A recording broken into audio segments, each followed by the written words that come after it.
Personne ne peut regarder le passé, observer le présent et faire le futur plan sur la précipitation. Et c'est pourquoi la vie chrétienne convient à la réflexion. Nous ne pouvons pas être un chrétien qualifié si nous ne reflétons pas notre propre vie. Alors soyez calme avec vous. Si vous avez des difficultés avec les pauses, faites de l'exercice en eux. Commencez à apparaître plus lentement, à votre façon d'être. Commencez à faire attention à vous, à la façon dont vous traitez les gens, à la façon dont vous travaillez, à votre façon d'étudier, à la façon dont vous choisissez d'être qui vous êtes. Reflétez. Être capable de le mettre par vous-même, jusqu'à ce que vous décriviez, de temps en temps, quels sont vos plus grands défauts, ce que vous avez fait pour surmonter chacun d'eux. Quelles sont vos qualités? Et qu'avez-vous fait pour les faire grandir encore plus? C'est la pause réfléchie. C'est le moment où vous avez la possibilité de qualifier votre vie. Faire cet exercice et reconnaître en lui un acte religieux, c'est un rite religieux. Réfléchissez à la lumière de Jésus, ayez l'occasion d'observer, de cette observation modifier, grandir, avancer, aller au-delà. C'est ce que je vous souhaite. Qui aujourd'hui, en observant votre vie, en faisant attention à la façon dont vous vivez, vous vous engagez envers vous. Car le premier à bénéficier de votre changement n'est pas les autres. Le premier ne sera pas les autres. Le premier à bénéficier de tout ce que vous fournissez, changez, soyez mieux, parce que profondément, au fond, le plus grand réconfort que nous pouvons souhaiter dans cette vie est d'être heureux en nous-mêmes. Vous êtes satisfait, sachant que vous êtes l'être humain que vous pouvez être. Et personne ne peut arriver à cet endroit. Personne ne peut atteindre cette condition sans réfléchir. C'est pourquoi aujourd'hui je souhaite aux yeux de Jésus. En regardant dans vos yeux, il peut provoquer dans votre silence. Qu'il provoque en vous ce désir de vous regarder. Sans vos excès, voyez-vous? Sans vos mensonges. Parfois vous avez besoin de vos mensonges pour que l'autre ait mieux l'air. Il n'en a pas besoin. Jetez tous les mensonges que vous vous dites vous-même. Toutes ces explications que vous vous donnez, vous n'en avez pas besoin pour le moment. Le Dieu qui vous regarde, le Dieu qui vous trouve, dispense tout mensonge que vous vous avez dit. C'est toi et ta vérité. C'est dans ce territoire que Dieu veut agir. Peu importe à quel point votre indigence est pire, peu importe à quel point vos erreurs sont, peu importe à quel point votre passé, votre histoire est, rien de tout cela ne vaut maintenant. Est-ce que tu sais pourquoi? Parce que Dieu nous voit avec les yeux futurs. Me trouver, ce soir, en vous trouvant, Dieu ne voit que l'avenir. N'est-ce pas merveilleux? Pensez qu'aujourd'hui, Dieu ne voit que l'avenir en vous. C'est le salut. Et si nous acceptons que Dieu nous sauve avec son regard, un regard qui a le pouvoir de nous rouvrir et de nous apporter une nouvelle vie. Seigneur soit avec toi. Il est entre nous. Versez notre bénédiction. Dieu, Père, Fils et Saint-Esprit. Parfois nous avons cette impression que nous faisons pour nous, non? Parfois nous avons l'impression que nous faisons pour les autres, mais ce n'est pas pour nous. Remarquez vos besoins. Vous avez des besoins, ce n'est pas utile. Vous souhaitez offrir à l'autre une solution si vous n'avez pas vécu auparavant. Nous sommes là où nous vivons la vie, mon peuple. J'ai besoin de tout le temps des mots qui paliquent mon âme. Car très facilement, je monte dans les installations de l'égoïsme. Plusieurs fois, j'arrive dans les dépendances d'une vie malheureuse et malheureuse. Parfois, j'ai une énorme capacité à être mon pire ennemi. Combien de fois avez-vous été le pire ennemi? Votre pire ennemi. Combien de fois avez-vous eu cette illusion que d'autres pourraient vous détruire? Non, ce n'est pas le cas. Parce qu'en fin de compte, c'est vous qui vous accueillerez votre voix ou la rejetterez. Qu'est-ce qui est dit à l'extérieur si vous accueillez en vous? Ensuite, vous devenez un ennemi. Si ce qui se dit est mauvais, le gardez-vous. Nous sommes souvent traumatisés. Parce que nous sommes des enfants. Le père, face à une difficulté que vous avez eue, vous appelle stupide. La parole de votre père est si importante pour vous que vous croyez que vous gaspillez votre intelligence, parce que dans ce moment de la vie, vous croyez en ce que votre père a dit. Vous ne pouviez pas fleurir votre intelligence, parce que vous croyez que votre père a dit que vous étiez stupide, et que vous êtes resté. Ça ne peut pas. Vous ne pouvez pas commettre ce crime contre vous. La voix que Shepherd est cette voix qui nous appelle à mûrir pour le fleurir tout ce qui est merveilleux en nous, mon peuple. C'est pourquoi j'ai besoin d'avoir un ami pasteur. J'ai un berger amical qui est le pasteur Caio Fabio, qui est un homme qui participe même à ma vie et c'est un ami pasteur. J'ai apporté à ma vie par l'autorité spirituelle qu'il a, un homme que je connais, que j'identifie très proche de la vérité, la sagesse de Gério. Et je le veux avec moi, parce qu'il est mon ami, ou une personne simple dans la mienne, la vie quotidienne, qui a des mots prophétiques dans mon histoire. comme tendu. Fabio, le Seigneur a le pouvoir de guérison. Combien de fois j'y ai-je pensé, mais faites attention à ce que ceux qui vous aiment vous disent. Vous pouvez voir que de nombreuses destructions se produisent dans nos vies lorsque nous cessons d'écouter les gens qui nous aiment ou lorsque nous échangeons, cessons d'écouter les gens qui nous aiment entendre ceux qui viennent d'arriver. Combien de fois dans nos relations nous détruisons-nous parce que nous avons cessé d'écouter les gens qui nous aiment? L'infidélité entre les couples se produit beaucoup dans ces moments, quand nous cessons d'entendre l'autre, lorsque la voix de l'autre ne réveille pas le sens que nous connaissons dans nos vies. Et après que vous tombiez dans la trahison, que vous tombez dans le sentiment d'échec, ce qui me fait le plus mal, c'est qu'à un moment donné j'ai entendu « À un moment je n'aimerais pas l'être. Infidèle, tricheur, incapable de vivre les plus solides et les plus beaux dans les relations que j'ai établies. Je commence à vivre à l'extérieur de moi, ou les voix que j'écoute pour m'aider à construire les adresses du péché, ou la voix que j'écoute l'affûter, ce qui est plus sordide, plus pécheur. Dites-moi qui vous marchez, je dirai qui vous êtes. Je modifierai parce que Jésus a marché avec beaucoup de mauvaises personnes et ne l'est pas devenu. Dites-moi qui vous entendez, que parfois vous travaillez avec une personne que vous connaissez est mauvaise. Vous marchez avec elle, mais vous ne lui permettez pas de mauvaises influences car la voix ne vous appelle pas, la voix ne se répercute pas en vous. Quand elle arrive, elle ne produit pas de fruits. Puis la voix nous broutant. Si vous voulez faire attention à la qualité de votre vie, qui a une influence sur vous, quelles sont les voix qui suscitent leur voix dans la peur? Parfois, nous avons ça l'impression que nous faisons pour nous, n'est-ce pas? Ou plutôt, nous avons parfois l'impression que nous faisons pour les autres, mais ce n'est pas pour nous. Remarquez vos besoins.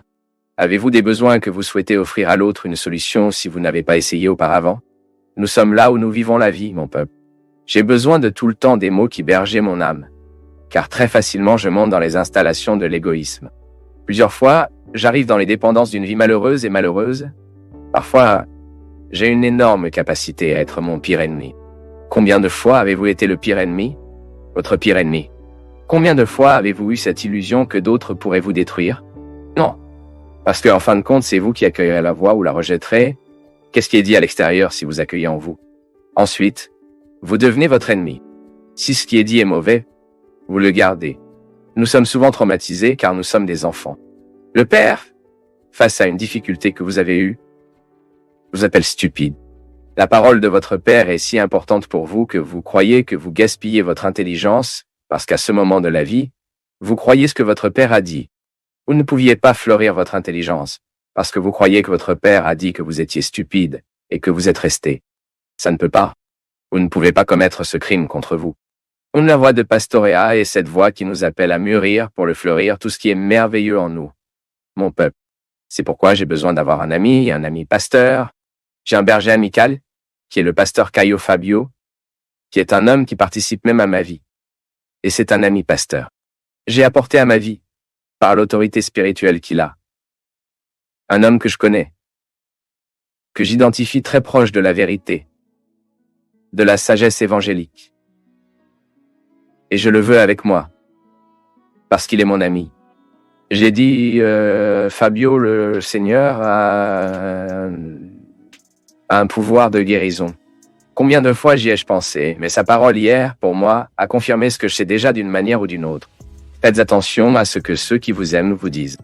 Vous pouvez voir que de nombreuses destructions se produisent dans nos vies, lorsque nous cessons d'écouter les gens qui nous aiment, ou lorsque nous échangeons. Cessons d'écouter les gens qui nous aiment entendre ceux qui viennent d'arriver. Combien de fois dans nos relations que nous avons détruites parce que nous avons cessé d'écouter les gens qui nous aiment?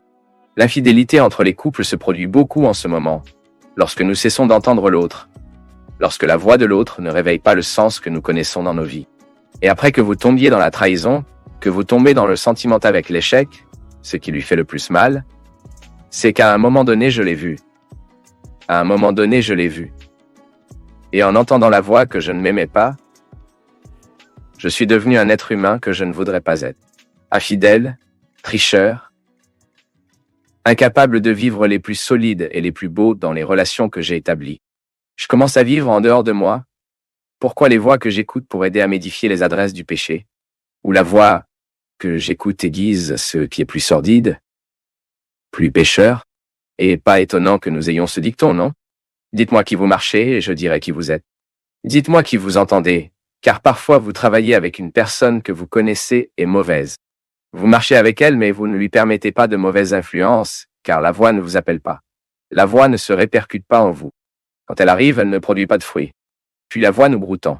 Si vous voulez faire attention à la qualité de votre vie, qui a des informations sur vous?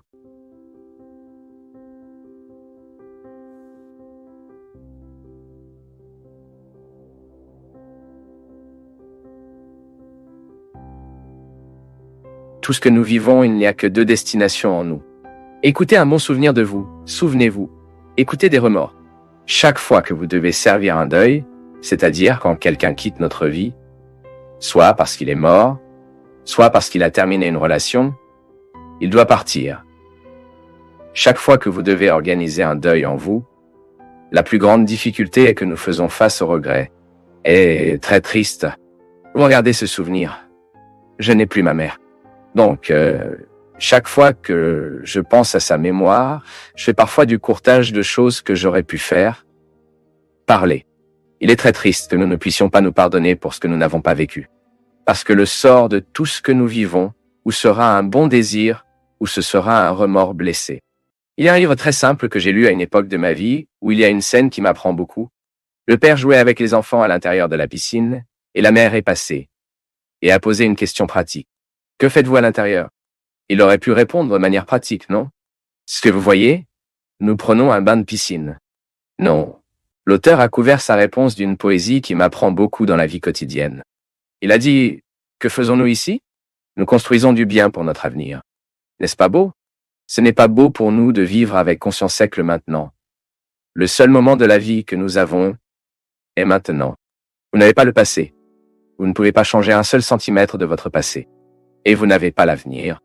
Nous ne savons même pas si nous aurons un avenir. La seule fois où nous avons vraiment, c'est cela qui se passe ici maintenant.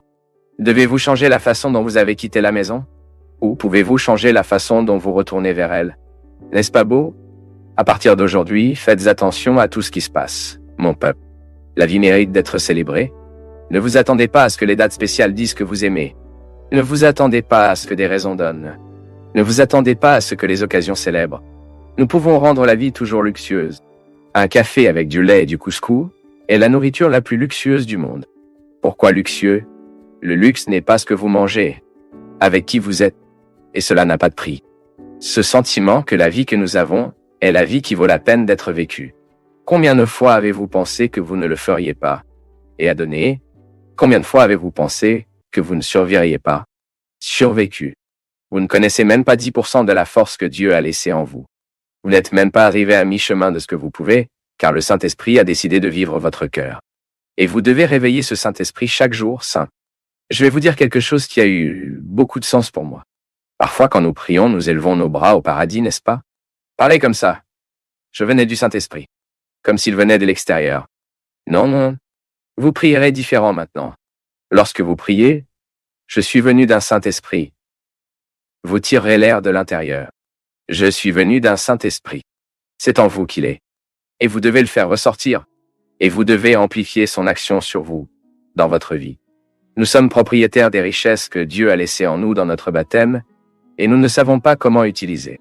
Nous avons la puissance royale du Christ. La royauté du Christ est en nous, mais pas la royauté des rois et des reines d'Angleterre. C'est la royauté de l'humilité, car son roi était couronné d'épines. Lorsque vous vous souvenez de la royauté du Christ, vous vous souvenez de l'humilité dont vous avez besoin pour vivre. Nous cessons d'être chrétiens au moment où nous commençons à croire que nous sommes meilleurs que quelqu'un. Personne n'a le droit de se sentir supérieur à l'autre, ni pour l'argent qu'ils ont, ni pour la connaissance qu'il a, ni pour la religion qu'il n'exerce. Rien. La royauté du Christ en nous rappelle que Christ était un homme et un Dieu qui a accueilli tous ceux qui ont vécu sa vie.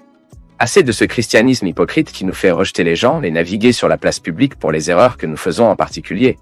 Parce que l'hypocrite est celui qui tient à crier le défaut de l'autre pour voir s'il se cache en quelque sorte le sien. C'est pourquoi la religion est là pour nous éliminer les hypocrisies. Plus nous grandissons dans la royauté du Christ, plus nous comprenons humble. Je ne suis pas meilleur que quiconque. J'ai peut-être beaucoup marché dans ma vie. Je ne me sens pas mieux que quiconque. Car quand je me sens mieux que quelqu'un, je régresse dans ma vie chrétienne. C'est le contraire. Plus je plonge dans le mystère du Christ en moi, plus je reconnais ma misère. Je le dis toujours, quand je connais déjà toutes mes misères, vous n'aurez pas le pouvoir.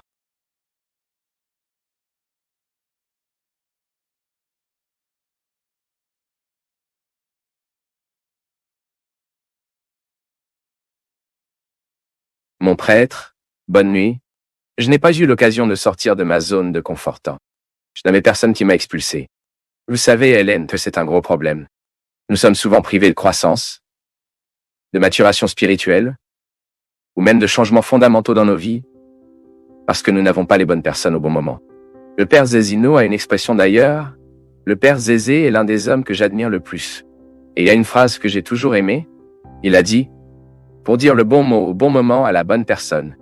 Et la vérité, parfois nous étions privés du changement parce que nous n'avions pas quelqu'un qui indiquait un moyen au bon moment.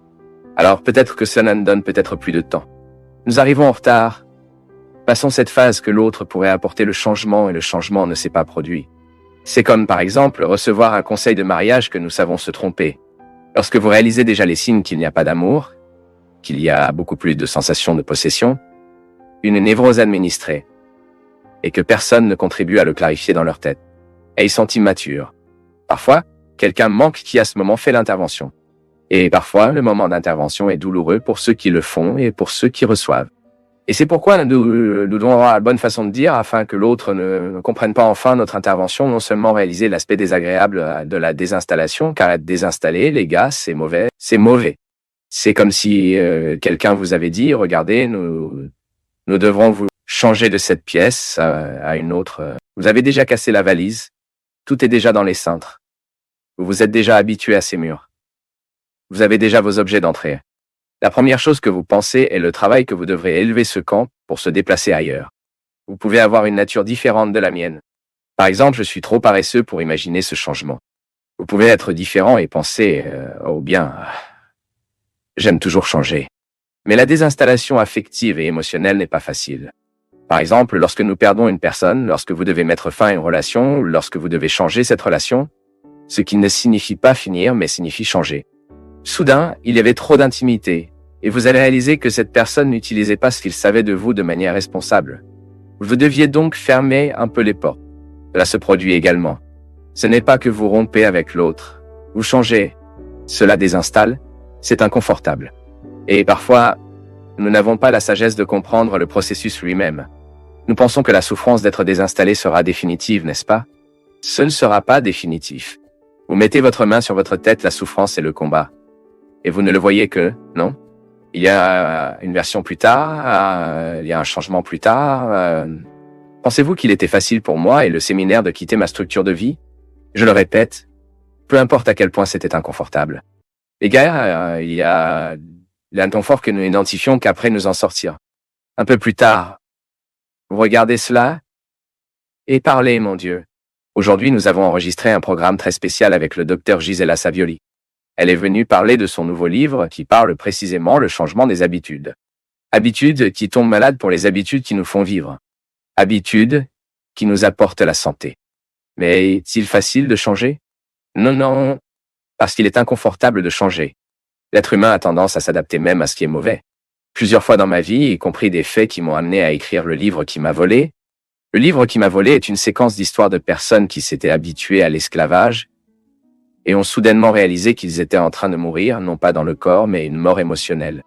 Ils perdaient leur joie, ils perdaient leur satisfaction, et soudain le livre lui-même agit comme une voix qui vient et désinstaller. J'aime toujours lire des textes qui me désinstallent, qui provoquent en moi ma capacité à penser et à réfléchir. Pas dit en passant, la religion est, non? La religion est cela. C'est une instance humaine. Car les symboles religieux sont tous humains. Bien qu'ils se réfèrent à Dieu. Ce sont des textes de réalité humaine qui nous aident à penser à nos vies. Et cette pensée, notre vie, doit être un exercice quotidien. Je ne peux pas bien vivre si je ne reflète pas la vie que je vis. C'est cette vieille histoire que j'ai racontée au début du programme. Je m'habitue à quel point j'ai trouvé peu de moi-même, et la religion vient, me place de nouveaux concepts, de nouvelles compréhensions, qui me font penser à ce que Dieu voit déjà le peu que je suis déjà. Je vais répéter cela qui semble difficile, mais ce n'est pas le case. La religion peut m'aider, du peu que je peux être, à croire en beaucoup que Dieu voit le peu que je suis déjà. Ensuite, j'ai un processus à vivre. Tout comme pour moi de devenir médecin, j'ai des étapes. Tout d'abord, j'ai besoin d'apprendre à lire et à écrire. Un médecin, un jour, avait besoin d'un... Le grand docteur, aujourd'hui, un jour, avait besoin de quelqu'un pour lui apprendre à lire et à écrire. En fait, dans cette immense émotion, qui était un grand cadeau que le programme Hulk Coldron m'a donné, un bel hommage très respectueux. Tout d'abord, parce que Luciano et mon ami, nous étions amis d'une manière très spéciale dans une messe. Nous sommes spéciaux, Angelica est très catholique. Et cela a changé la structure de cette maison, a changé la structure de cette famille. J'étais leur ami en ce moment. Et pour l'affection qu'il a avec moi, cela m'a fourni un programme qui a reconstruit ce que je considère comme le bassin versant de ma vie. C'était mon école. Maintenant, c'était bon d'aller à l'école? Non. Je ressens toujours le froid dans le ventre de ces premiers jours. J'ai peur de l'école à ce jour. Je vois un crayon bicolore. Donne-moi un frisson. Tant de crainte que j'avais de ce crayon. Savez-vous que ce côté était bleu? Je suis terrifié par ce crayon. Tout ce qui me rappelle l'école me donne du fil dans mon ventre. Mais je devais vivre, mec. Et je sais que c'était l'expérience la plus inconfortable, qui était la première fois que j'étais expulsé de ma maison. C'était la première fois que je suis parti. Que je devais vivre un monde qui n'était pas à moi. Mais d'autre part, cette première expulsion, alors celle de beaucoup d'autres, était fondamentale pour les changements que Dieu a apportés dans ma vie. Vous savez, mon peuple, dans ce monde qui prêche tant de similitudes, dans ce monde qui a l'habitude de courir une main dans notre tête, de supprimer notre autorité en tant que père et mère, où nous faisons penser que l'amitié n'a que si c'est à nous amusons ensemble, il devient de plus en plus difficile pour nous de nous désinstaller. Et ce problème qu'Hélène dit ici, qu'il n'y avait personne qui la désinstalle au bon moment, cela peut être tant de personnes immatures générant des enfants immatures, tant d'amitiés immatures qui ne parlent que de futilité, de nos rencontres, de nos diversions, des chansons que nous écoutons, toujours banales, donc peu en évoquant le plus noble, ce qui nous fait réfléchir, ou le livre que nous lisons, ou le livre que nous lisons pas. Nous sommes LRG, et c'est pourquoi nous allons enfreindre cette règle, car nous ne pouvons pas mûrir. Nous ne pouvons pas croître en vertu de cette règle. La maturation ne sera possible que pour ceux qui sont prêts à vivre l'expulsion. Permettez-vous d'être expulsé de ce que vous considérez aujourd'hui comme un logement. Ou au moins, permettez-vous de vous demander si l'endroit où vous êtes aujourd'hui est votre lieu. Ah, après, mais c'est tellement inconfortable de recommencer, alors je ne bougerai pas, non, laisse, non. Cette vie est trop précieuse, elle est unique, pour que vous passiez un papier qui ne vous convient pas. Non! Le sacrifice en vaut la peine, tant qu'il est pour faire de nous qui l'être réellement. Puis chaque sacrifice